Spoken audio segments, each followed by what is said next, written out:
Greetings, everyone, and welcome to Anime Night in the Dojo. Today's featured show, Dan to Dan, Season 2. Yep, Dan to Dan, Season 2, Episode 6. 6? Jeez. Where does the time go, you guys? I don't understand. I don't get it. Who keeps deleting time? If you're responsible, stop it. Anyway, we're back for more Anime Night in the Dojo. I'm Ryu. It's probably that same guy who's turning the thermostat up. Yeah, probably. I mean, I've had a couple triple-digit days over here, but it hasn't been miserable.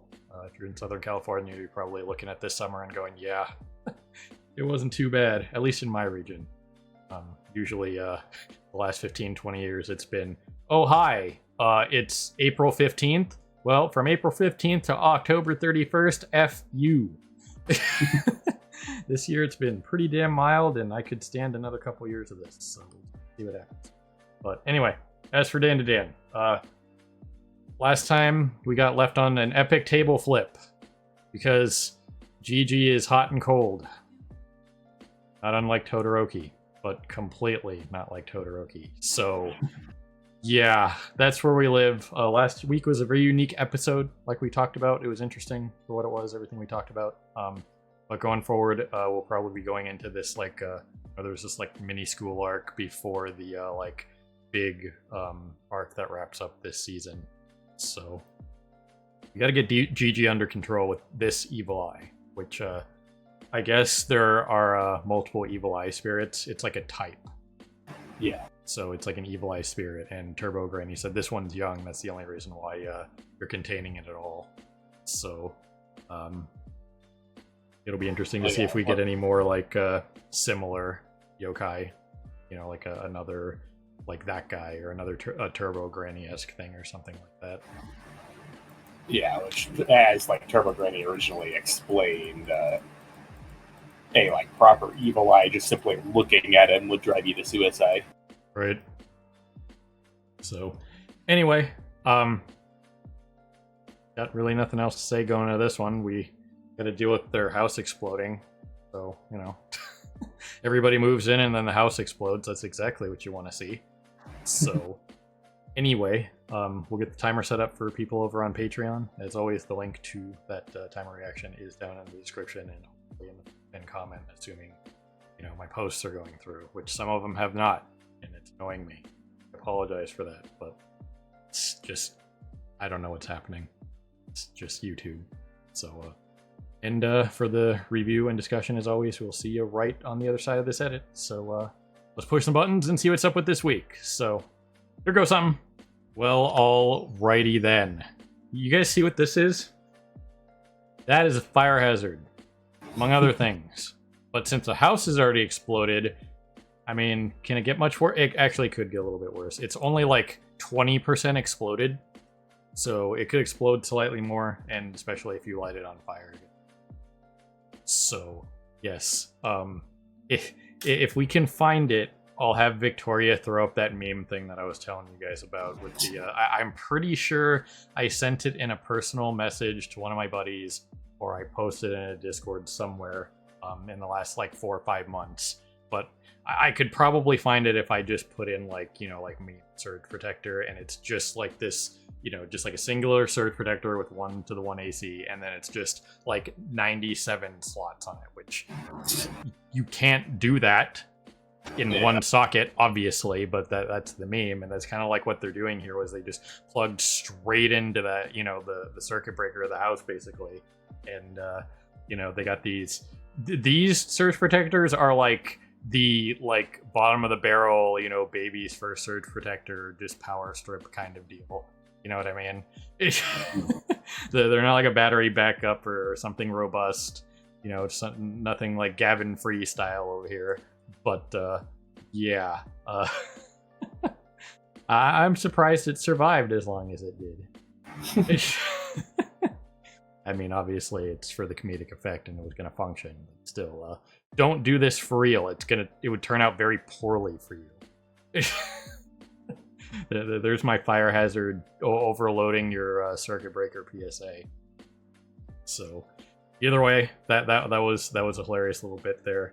But, then we got the band, which The song was still pretty good, even if they had to change it. I'd like to hear the original, just to see what it was. I know there was like this copyright thing, and this band here was like a parody of a real band, and there was some shenanigan with copyright, and they weren't appreciative of them using their likeness or something. And well, so yeah, it was the source material parodied their appearance and some of their mannerisms, which wasn't really a big problem for them. But then when the anime aired, apparently the studio decided to actually parody one of their songs for the performance, and that they took offense to. Which, again, you're a major studio making one of the most popular anime out there. Why the hell didn't you just ask them?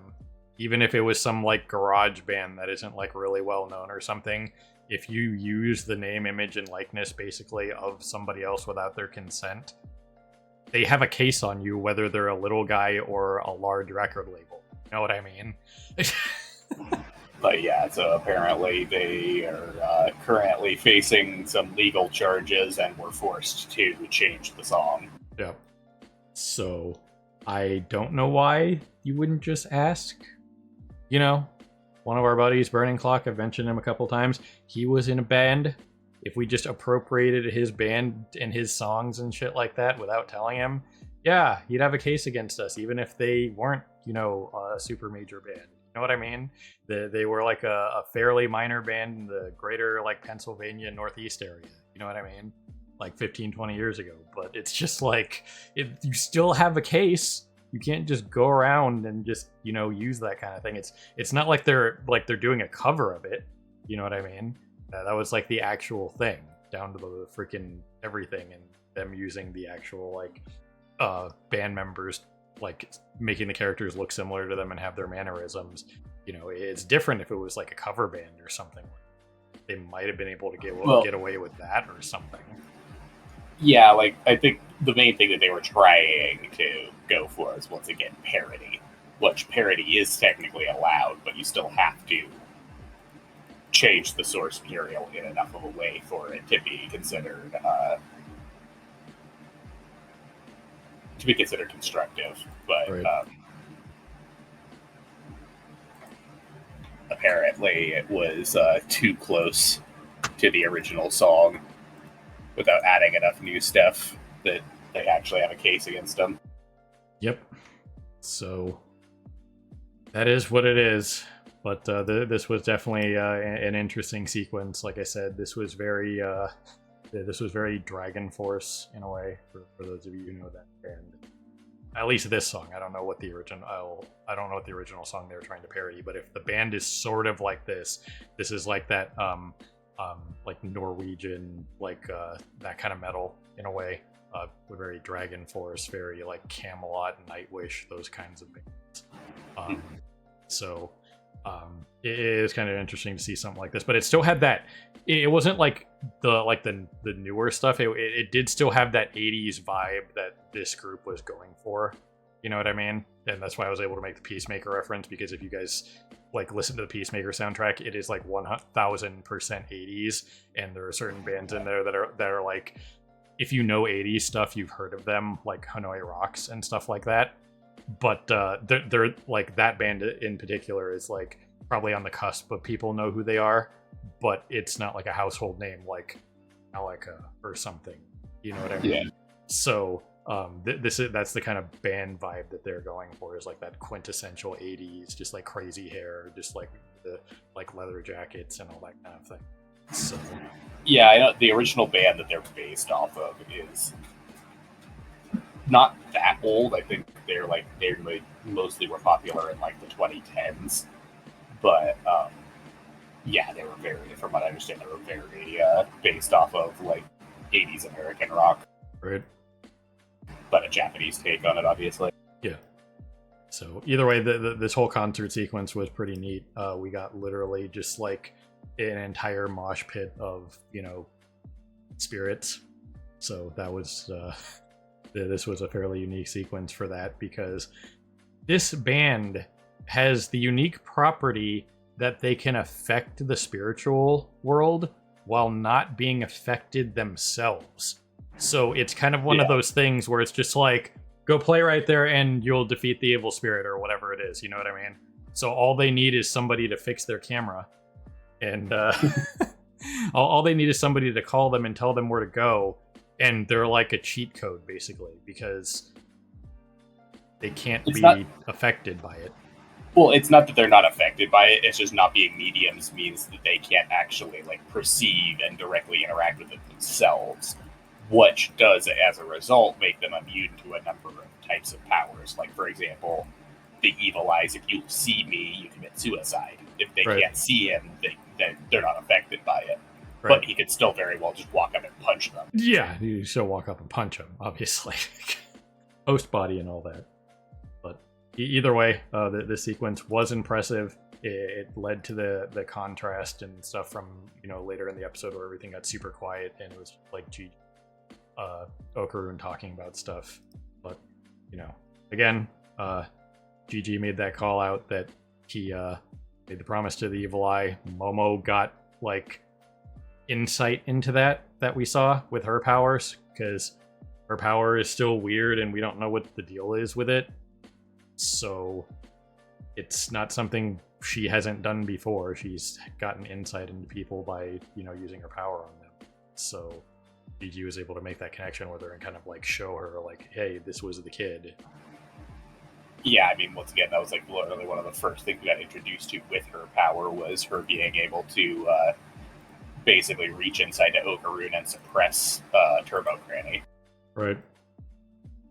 So I'm glad they didn't just kind of like shelve that. We've talked about that before, where it's like you start with a power base of something, and just because your power evolves and expands doesn't mean you're not going to have your starter kit in there somewhere. So, and it's still a baseline of your power. So either way, glad they did that. But the whole Ira coming around on the band thing, that was hilarious. And then we had, again, the contrast of like everything getting super quiet and then having like super serious discussion with bathroom stuff and having to make sure that GG only is around hot water and stuff like that. And, hey, props to them for pointing out the whole, the do thing. Mm-hmm. I guarantee you there'd be probably people going, well, what about morning dew? They're in, in an open area, so how are they getting, around that? Now, they could get around that if they just kind of like slammed him into the sleeping bag and like, not welded it shut, obviously, but like zippered it up and, made it so that he couldn't breathe. That would be a problem. But yes, morning dew is in fact a thing. And it would count as cold water. Well, yeah, because all dew is it's just condensation when as a result of the night being cold. Yep. So I'm glad they kind of talked about that. But as it stands right now, the house is being held together by cardboard, and we had this sequence with Okarun trying to pay back Saiko. She wouldn't have. She's more pay it forward kind of person. Yeah, why not? I mean, generally speaking, her kind of character is, I don't do this expecting to be repaid. I mean, yeah, no, she's chaotic neutral. She's a free spirit. She just does what she wants and doesn't really care about any other aspects of it. She just, like I said, does what she feels like doing in the moment. Yep. So Even if in the moment she feels like going on the air and totally destroying someone's career. right. Even if they didn't believe her at first. Well, the other thing I was going to bring up in this whole bit here at night was the whole thing of Ira and Momo snoring. Yep. Yeah, that's one of the things that always kind of gets to me is the human body is not meant to sleep on its back. 90% of snoring is because people sleeping on their back when your body's not designed to do that. Your body's meant to sleep on its side. Yep. Luckily for And me, that's I can't stand to sleep on my back unless there is something preventing me from sleeping on my side, like an injury. Yeah, personally, I predominantly sleep on my stomach, which is also not great for you, but it's better than sleeping on your back. So, But yeah, that's something that's always irked me is seeing people sleep on their back and then having all these like sleep issues, like Momo constantly moving all over the place because she's uncomfortable, and both of them snoring a whole bunch. right. I need to pull an Archer line. Ira came out there the next morning and said she got no sleep. Oh, really? Then what do you call this? So you did get some sleep. She didn't get her required 12 hours. Right. something beauty sleep. But yeah, we got her whole morning routine and all that kind of thing. And not unlike Rimaru's like slime chair from the most recent season of Slime, we got Turbo Granny in a blanket. So that is moderately hilarious. But yeah, I get the feeling that before this is over, this house is going to completely explode. I don't think Gigi's going to just completely like one-shot it, you know what I mean? So they're gonna be camping at some point here. We're still missing a character from this particular dynamic around the house. Right. Which the community has dubbed them Minecraft Steve. Minecraft Steve, huh? Yeah, you'll know who I mean as soon as you see them. Got it. But either way, if all you got is enough power to plug in your ice maker, you're good, right? That's all you need. Yeah, I mean, an ice maker cook a lot if it's just rice. Yep. So, either way, Basically, just a more specialized steam cooker. yeah. So, this was the thing that we were alluding to with the whole like classroom stuff and like school arc was Okarun getting abducted by the friend group here. Yeah, slowly but surely he's being inducted into Momo's group of friends, whether he likes it or not. Yep. I mean, we saw what happened last episode. The one on the left there was just basically clinging to his backpack and not letting him go as he drug her to school. But they made a spectacle of themselves. Cyril from Archer, there's another Archer reference. He had a situation like this, but even Pam couldn't get him off the wall. So are we set in typical death battle fashion? Does that mean Cyril Figgis is stronger than Okarun because of that 1 feat of strength? Well, that's a one-off, right? Yeah, I mean, in general, though, like this. While it's obviously meant for comedy, doesn't make a whole lot of sense because we know how like physically strong Okarun is. So like the idea that the girls actually could drag him around is definitely more just for comedic. Yeah, because we've already seen like we mentioned this in the earlier episodes. His training's paid off. He's got like he's in good shape. You know what I mean? So yeah, I don't think these two would be able to do anything to him. So either way, they became a spectacle. As you can see, the other two girls there are taking videos for their favorite social media platform, whatever, in their universe, and it was just progressive. In every sequence, there was somebody taking footage of them, like those two back there at the crosswalks entrance and stuff like that. That brief. They mentioned it being a date and he just completely getting out of comedy mode and being serious for a second. It is not. And then moving on.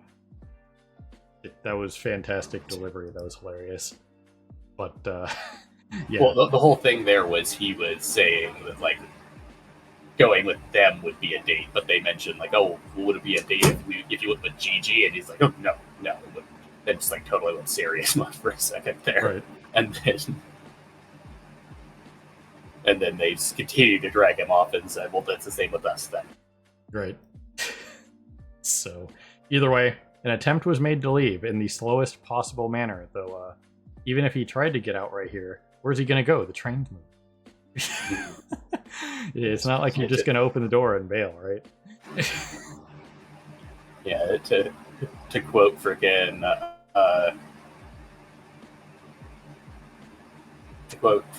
Son from Broody, plus I'm kind of already on the boat. Right. He was on the boat. You can't get him off the boat. Until the, boat trip was over and then he got off the boat. So, either way, again, they made a spectacle of themselves up until this point where Momo got a job at Maid Cafe. And, well, she has one up on everybody because I believe the cafe had Momo in the name, so she's doubled it. No, it's Moe Moe. Oh yeah, it was Moe Moe, right? I was gonna make a yeah, there it is. Yeah, I was gonna make a MF Ghost joke because that's exactly where most of those girls would work, right? Yeah, if they weren't freaking flag girls. Right. Yeah, and then they could still, go after Kaneda because he'd be working there too. Yeah, this is another one of those things that, like, I didn't really consider a spoiler because I wasn't really thinking about it, but I technically did already know, was that, at least for some period, I don't know how long she actually does, that Momo worked as a maid. Right. Because her goal is to not buy a phone, but to put, walls up on her house again. So. Yeah, continuing the whole, like, Momo absolutely refusing to get a phone for any reason whatsoever. But, for once actually giving her a semi-legitimate reason to do it. Yep. So, either way, the shenanigans were there, the contrast was there, the crazy 80s band madness was there. It's what you'd expect from this show. So, that's all I got for this week. I'm enjoying it. I can't wait to see the additions to the cast as they come in at in the second half of the season here. The last big arc for the season is apparently pretty damn good. So, looking forward to that. But other than that, that's all I got for this week. Anything else, AJ? Yeah, no, we still have one more, like, supernatural character for the house. And then I imagine we're going to get at least the next main character in this season. Between, like, the end of this school like side arc, and friggin' the kaiju arc. That we'll at least get introduced to them, if not them outright, like, having their full-on introduction to the cast. Yep. So, anyway, ladies and gentlemen, people of YouTube beyond, whoever you're watching, we always appreciate you stopping by and hanging with us here in the dojo for more Anime Night in the Dojo. And this was Dan to Dan, Season 2, Episode 6. So have a good morning, evening, afternoon, whatever it is for you. Have a good one. See you next time. Hey everyone, Victoria here. If you enjoyed the video, please consider pushing those like and subscribe buttons. Your support is greatly appreciated. Thanks again for your time, and we hope to see you again in the future.